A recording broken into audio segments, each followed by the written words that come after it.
এক বোন প্রশ্ন করেছেন, হুজুর শীতের রাতে ফরজ গোসলের ভয়ে আমি আমার স্বামীকে আমার সাথে থাকতে দেই না, এখন কি আমার গুনাহ হবে বা এখন করণীয় কি? খুব জটিল একটা প্রশ্ন।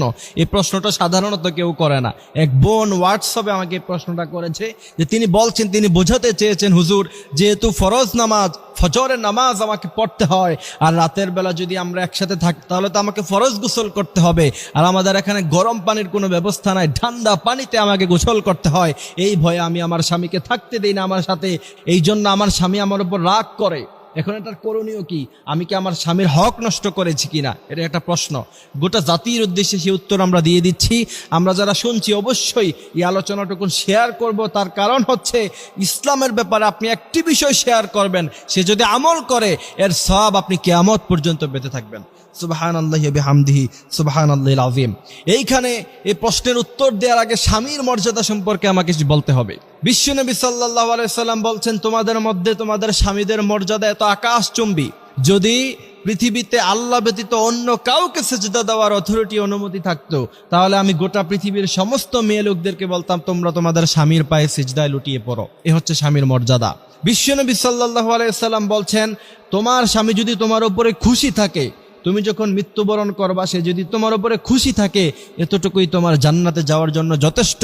আর সে যদি তোমার উপরে নারাজ থাকে, এতটুকুই তোমার জন্য জাহান্নামে যাওয়ার জন্য যথেষ্ট।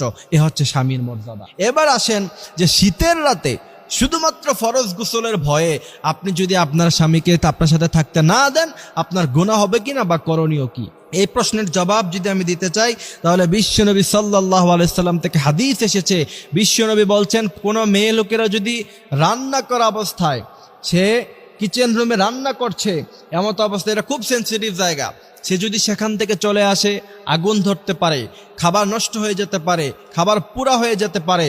এমনও সময় যদি কোনো স্বামী তার স্ত্রীকে তার জরুরত পুরা করার জন্য, তার সাথে থাকার জন্য ডাক দেয়, বিশ্বনবী বলছেন মুহূর্তের মধ্যেই সমস্ত রান্না বান্না অফ করে দিয়ে, বন্ধ করে দিয়ে সাথে সাথে স্বামীর ডাকে সাড়া দাও। এরপরে দ্বিতীয় নাম্বার হাদিস, বিশ্বনবী সাল্লাল্লাহু আলাইহি সাল্লাম বলছেন, কোন স্বামীর তার চাহিদা হলো যে সে তার স্ত্রীর সাথে থাকবে এবং স্ত্রীকে সে আহ্বান করলো, সেই স্ত্রী যদি সেই স্বামীর ডাকে সাড়া না দেয়, বিশ্বনবী বলছেন ফজরের নামাজ পর্যন্ত, যতক্ষণ পর্যন্ত না সকাল হয় ততক্ষণ পর্যন্ত ফেরেশতারা তার উপরে, সেই নারীর উপরে লানত দিতে থাকে। কত বড় কথা!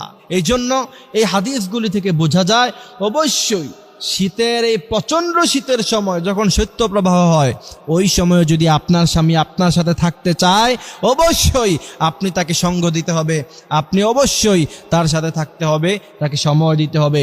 ফরজ গোসলের এই ঠুনকো ভয়ে আপনার স্বামীকে বলবেন হিটারের ব্যবস্থা করতে, প্রয়োজনে গ্যাসের চুলার ব্যবস্থা করবেন, গরম পানির ব্যবস্থা করবেন। সেটা আপনার স্বামী যদি আপনার জন্য না করে সে গুনাহগার হবে। আপনি তাকে সেই ব্যবস্থা করে দিতে বলবেন, সেও বাধ্য আপনাকে এগুলি ব্যবস্থা করে দেওয়ার জন্য। যদি না করে আল্লাহর কাছে জবাব দিতে হবে। সুতরাং সাধারণ অজুহাত দিয়ে আপনার স্বামীকে অবশ্যই আপনি এখান থেকে বিরত রাখতে পারেন না, আপনার স্বামীকে আপনি সঙ্গ দিতে হবে। এর চাইতে বড় কোনো কাজ হলো, বিশ্বনবী সাল্লাল্লাহু আলাইহি সাল্লাম বলছেন, ওই সমস্ত নারীরা হচ্ছে খারাপ নারী যারা স্বামীর চাহিদা পূরণ করতে দেয় না। এই জন্য প্রিয় ভাইয়েরা আমার, আল্লাহ পাক আমাদেরকে এই কথাগুলি বোঝার, মানার তৌফিক তিনি দান করুক। আমিন।